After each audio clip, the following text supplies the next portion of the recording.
खबर अलीगढ़ से है, जहां अयोध्या में भगवान श्री राम के भव्य मंदिर के उद्घाटन की तारीख नजदीक आ रही है। वहीं दूसरी तरफ अलीगढ़ में जिला प्रशासन और नगर निगम का एक्शन जारी है, जिसके वजह से अवध शैली में बनी बिल्डिंग के अंदर मौजूद भगवान श्री राम मंदिर की बिल्डिंग को अवैध निर्माण करार देते हुए बुलडोजर से गिराए जाने के आदेश दिए गए हैं। वहीं दुकानदारों ने इसे जिला प्रशासन और नगर निगम की तानाशाही करार दिया है, जिसके चलते दुकानदार लगातार परेशान हैं। दुकानदार करण सचदेवा का कहना है कि 1 साल पहले ही 28 लाख रुपए में दुकान ली थी। तब उसको जानकारी थी कि पूरे सेंटर पॉइंट का नगर निगम ने पहले ही अतिक्रमण हटा दिया है। परेशानी ये आ रही है कि मैंने अभी 1 साल पहले दुकान ली थी और यहाँ बताया गया था कि पूरा सेंटर पॉइंट का अतिक्रमण पहले ही हो चुका था और बताया गया था अब यहाँ कुछ नहीं होना है। और अब अभी 1 साल मुझे दुकान लिए हुआ है और अब फिर यहाँ तोड़ फोड़ आ गई है। मैंने अपनी दुकान ली थी 28 की। 2 फुट अभी तक कोई बताया ही नहीं जा रहा कि 2 फुट पिलर से लेने हैं, पिलर के बाद लेना है, कहाँ लेना है, कुछ बताया ही नहीं जा रहा। तो आपको कितना इसमें लॉस होने की संभावना दिख रही है? मेरी तो आधी दुकान जा रही है जी। आप क्या चाहते हैं? बस सरकार ट्रांसपेरेंसी रखे, बताए कि कितना है। अभी तक कोई भी अधिकारी बता नहीं पा रहा है कितना लेना है। उधर बिजनौर के चांदपुर में एक सड़क दुर्घटना में बाइक सवार एक युवक की मौत हो गई, जबकि 2 युवक गंभीर रूप से घायल हो गए।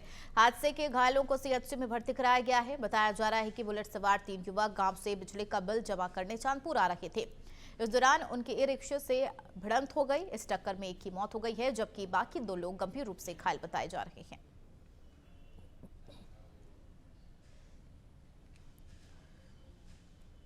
सीएम योगी आदित्यनाथ बीते दिन शाहजहांपुर दौरे पर रहे, जहां उन्होंने दिवंगत विधायक मानवेंद्र सिंह के पैतृक गांव जाकर श्रद्धांजलि दी। बता दें, ददरौल के बीच पर विधायक मानवेंद्र सिंह का 5 जनवरी को दिल्ली के एक अस्पताल में निधन हो गया था।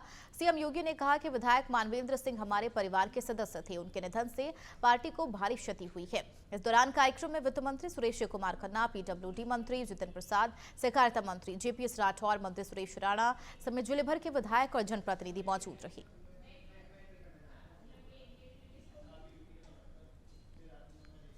खबर कासगंज से है। पुलिस और बदमाशों के बीच मुठभेड़ हो गई। इस मुठभेड़ में दोनों बदमाश घायल हो गए, जिन्हें पुलिस ने गिरफ्तार कर लिया है। पुलिस ने बदमाशों के पास से एक तमंचा, 315 बोर और कुछ जिंदा कारतूस बरामद किए हैं। बता दें, इन दोनों बदमाशों ने इंस्पेक्टर पर हमला किया था। उपरोक्त मामले में 4 अभियुक्त गणों पर 25-25 हजार का इनाम घोषित किया गया था।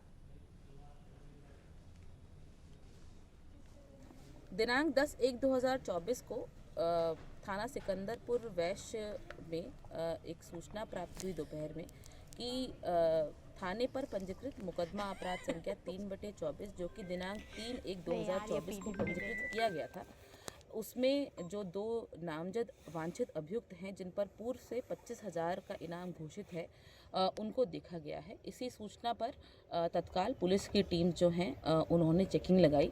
दौरान चेकिंग एक संदिग्ध बाइक आती हुई दिखी, जिस पर 2 लोग सवार थे। जब उस बाइक को रोका गया तो उन्होंने पुलिस पर फायर किया। पुलिस द्वारा भी जवाबी आत्मरक्षार्थ फायरिंग की गई, जिसमें जो दोनों संदिग्ध थे वो घायल हुए, उनके पैर में गोली लगी। 22 जनवरी को रामलला के प्राण प्रतिष्ठा कार्यक्रम को लेकर पूरे उत्तर प्रदेश में सुरक्षा व्यवस्था चाक चौबंद बनी हुई है। बहराइच जिले में नेपाल सीमा के पास आपराधिक गतिविधियों को लगाम लगाने के लिए पुलिस मुस्तैद है। जिले के एसपी वृंदा शुक्ला ने अपने अधीनस्थ अधिकारियों के साथ साथ भारत नेपाल सीमा का जायजा लिया और सुरक्षा समिति के साथ बैठक की। एसपी ने गरीबों को कड़कड़ाती ठंड में कंबल वितरित किए। जी देखिए, देश के लिए बहुत महत्वपूर्ण कार्यक्रम 22 जनवरी को प्रस्तावित है, जो अयोध्या में राम मंदिर की प्राण प्रतिष्ठा का कार्यक्रम है। तो उसी की संवेदनशीलता को देखते हुए आज यहाँ पे जो बहराइच जनपद में इंडो नेपाल बॉर्डर है, यहाँ पर मैं आई हूँ और विभिन्न स्टेक होल्डर्स को सचेत करने के और उनको थोड़ा-सा अलर्ट करने के दृष्टिकोण से आए हैं। यहाँ पे एसएसबी के साथ भी एक कोऑर्डिनेशन बैठक की गई है, जो फ्रंटलाइन फोर्स है, जो बॉर्डर को गार्ड कर रही है, जो आखिरी गाँव है, वहाँ की ग्राम सुरक्षा समिति के साथ बैठक की गई है ताकि उनको भी सचेत किया जा सके। साथ ही साथ जो थाने में विभिन्न गाँवों के चौकीदार हैं, उनको भी मोटिवेट किया गया है कि सभी लोग सचेत रहें और यदि किसी भी अराजक तत्व के संबंध में कोई सूचना प्राप्त होती है जो कि इतने बड़े कार्यक्रम में विघ्न उत्पन्न कर सकते हैं, तो साथ ही साथ यह सूचना पुलिस के साथ साझा की जाए ताकि उस पे तत्काल विधिक कार्रवाई हम सुनिश्चित करें। सिद्धार्थनगर में भारत निर्वाचन आयोग के निर्देशों के क्रम में सभी तहसील जिला निर्वाचन कार्यालय में ईवीएम प्रदर्शन केंद्र स्थापित किया गया है। इन प्रदर्शन केंद्रों के माध्यम से आम लोगों को जागरूक किया जा रहा है। जिले के सदर तहसील में स्थापित ईवीएम प्रदर्शन केंद्र का जिलाधिकारी पवन अग्रवाल ने निरीक्षण किया और ईवीएम और वीवीपैट मशीन की गहनता से प्रशिक्षण करते हुए ईवीएम प्रदर्शन में लगाए गए कर्मियों से पूछताछ भी की। इस दौरान सदर एसडीएम समेत तहसील के अन्य कर्मचारी अधिकारी मौजूद रहे।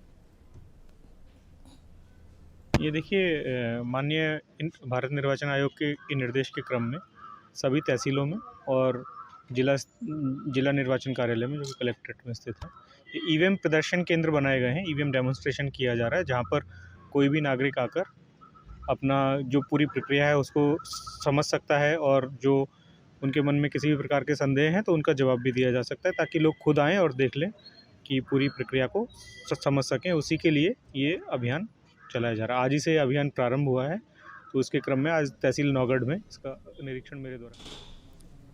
उधर कन्नौज के जिला अस्पताल में मुख्य चिकित्सा अधीक्षक डॉक्टर शक्ति बसु इन दिनों एक्शन मोड में नजर आ रही है। उन्होंने कल रात 12 बजे बाइक से अस्पताल की व्यवस्थाओं का औचक निरीक्षण किया। इस दौरान सबसे वो पहले जिला अस्पताल महिला विंग में पहुंचे, जहां कई कर्मचारी ड्यूटी पर नजर नहीं आए। सीएमएस ने मरीजों के तीमारदारों को रैन बसेरों में रुकने के लिए कहा है और खुद रैन बसेरे में जाकर जायजा लिया। इस दौरान अस्पताल परिसर में गंदगी और अन्य खामियां को देखकर अधिकारियों और कर्मचारियों को फटकार भी लगाई। नहीं, ये रूटीन राउंड है। इवनिंग का तो राउंड करते ही हैं। ठंड का मौसम चल रहा है, ये भी देखना रहता है कि कोई बाहर ठंड में तो नहीं है। रैन बसेरा यहाँ पे ऑलरेडी संचालित है, तो अगर इस तरीके से कोई कॉरिडोर में लेटा हुआ है या कोई ऐसे प्रांगण में कोई ऐसा है, तो उनको रैन बसेरा में सुरक्षित तरीके से रखने का एक ये भी देखना है। दूसरी बात, ठंड इतनी ज़्यादा है और सुविधाएं सब मुहैया कराई गई हैं, कंबलें दी गई हैं ज़्यादा करके 2-2 3-3 रखने के लिए, ब्लोअर्स आए हैं और वार्मर आए हैं, तो वो सब यथास्थिति जब दी गई हैं वो काम कर रही कि नहीं, वो पेशेंट के लिए हितकारी सिद्ध हो रही कि नहीं, ये भी देखना। तीसरी बात, एक साफ़ सफाई भी अगर सुबह हो रही है, दोपहर हो रही है, तो रात में भी उतना ही होना चाहिए, क्योंकि hospital campus should be clean 24 hours. उधर कन्नौज में पुलिस और बदमाशों के बीच मुठभेड़ हो गई, जिसमें एक बदमाश के पैर में गोली लग गई। वहीं पुलिस के 2 जवान भी घायल हो गए। पुलिस ने गिरफ्तार आरोपियों के पास से लूट में इस्तेमाल की गई बाइक और करीब 20 लाख रुपए के गहने बरामद किए हैं। बता दें, बदमाशों ने सर्राफा व्यापारी की गोली मारकर हत्या कर दी थी और 20 लाख रुपए लेकर फरार हो गए थे।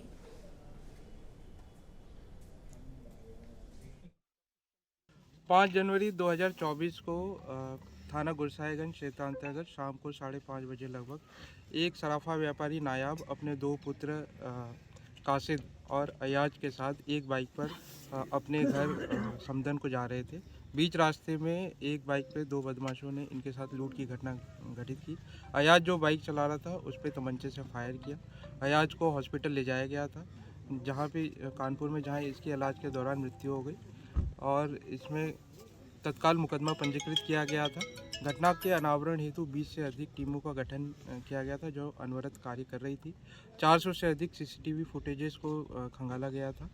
सीसीटीवी फुटेज में एक जगह हमें अपराधी हेलमेट पहने हुए दिखे, जिसका फ़ोटो हम लोगों ने प्रेस नोट में भी दिया था और सूचना देने वाले व्यक्ति को 25,000 रुपये का इनाम देने की भी घोषणा की गई थी और उसकी पहचान गुप्त रखी जाएगी। इसकी कार्रवाई हुई है, लग रहा है आपको इंसाफ मिला है कि नहीं? बिल्कुल मिला है। कन्नौज पुलिस पे भरोसा जगा है आपका? पूरा हमें भरोसा था। जैसा कि मैंने एक दिन पूर्व देखा था, आप कन्नौज अधिकारियों के पास पहुंचे थे, नहीं थे? यहाँ पहुँचे थे। तो कहीं ना कहीं कितनी देर में आपको इंसाफ मिला, क्या कहना चाहेंगे? बस हमें थोड़ी देर में इंसाफ मिल गया। क्या कहना चाहेंगे पुलिस के लिए? कन्नौज पुलिस के लिए पुलिस का बहुत बहुत धन्यवाद। पुलिस ने हमारा बहुत सहयोग करा, बहुत साथ दिया। हाथरस रेलवे स्टेशन पर रेलवे कर्मचारियों ने कैंप लगाकर यात्रियों को यूटीएस ऐप की जानकारी दी है। इस दौरान यात्रियों को बताया गया कि वो टिकट काउंटर पर लाइन में लगने के बजाय यूटीएस ऐप के माध्यम से साधारण यात्रा का टिकट ले सकते हैं। बता दें, स्टेशन पर रेलवे की सेवा लेने वाले साधारण यात्रियों की संख्या बहुतायत में होती है, लेकिन टिकट विंडो पर काफी भीड़भाड़ भी होती है और भीड़ के चलते बहुत से यात्री टिकट भी नहीं ले पाते। इसलिए आराम से टिकट लेने की सुविधा में बढ़ावा करते हुए यूटीएस ऐप चालू किया गया है। ये यात्रियों को भीड़-भाड़ से बचने के लिए, समय की बचत के लिए अपने मोबाइल से प्ले स्टोर पे या विंडोज़ पे जाके आप मोबाइल ऐप डाउनलोड करें और उस पे जाके अपना रजिस्ट्रेशन करें और उसके बाद में अपना टिकट बना सकते हैं। आप प्लेटफॉर्म टिकट बना सकते हैं, जर्नी टिकट बना सकते हैं या सीजन टिकट बना सकते हैं, सुपर फास्ट बना सकते हैं। उसके भीड़-भाड़ से बचने के लिए रेलवे ने एक बहुत ही अच्छी ये लॉन्च किया है। इससे आपका टाइम की बचत होगी और आपको लाइन में लगने की ज़रूरत नहीं है। हाथरस में पुलिस ने 2 शातिर अपराधियों को गिरफ्तार किया है। बता दें, चोरों ने कॉस्मेटिक की दुकान से शटर काटकर लाखों रुपए की चोरी की वारदात को अंजाम दिया था। पुलिस ने दोनों शातिर अपराधियों से नशीला पदार्थ, परफ्यूम, जैकेट, क्रीम और आधार कार्ड बरामद किया है। आरोपियों ने पूछताछ में बताया कि दोनों नशीला पदार्थ बेचने आए थे। वहीं पुलिस ने उन्हें जेल भेज दिया है। जैसा कि आप जानते हैं कि दिनांक 5/6 जनवरी की रात्र में कोतवाली क्षेत्र के अंतर्गत रामलीला ग्राउंड के पास एक श्रीजी मार्केट में कॉस्मेटिक्स की दुकान में शटर काट कर चोरी की घटना कारित की गई थी। आज इस घटना का खुलासा किया गया है। इसमें 2 अभियुक्तों की गिरफ्तारी की गई है। अभियुक्त हमीर और अभियुक्त विनीत, ये दोनों थाना सिकंदरपुर वैश्य जनपद कासगंज के रहने वाले हैं। इनका आपराधिक इतिहास भी है। इनके पास से जो चोरी की गई घटना में जो एक कटर बरामद हुआ है, जिससे शटर काटा गया था, और चोरी किए गए सामान जिसमें कॉस्मेटिक्स के सामान हैं, डीओ है, सिंदूर की डिब्बी है, क्रीम का डब्बा है, बरामद किए गए। और अभियुक्त विनीत के पास से एक तमंचा 315 बोर 2 कारतूस बरामद किए गए हैं। इनसे पूछताछ में जानकारी मिली कि अभियुक्त हमीर ग्लास कटिंग का काम करता था। इसके पहले भी उसने इसी तरह की घटना कारित की थी मथुरा में, जिसमें ये 4 महीने जेल में रहा है। खबरों में फिलहाल मेरे साथ इतना ही। बाकी और भी खबरों के लिए बने रहिए नवतेज टीवी के साथ। नमस्कार।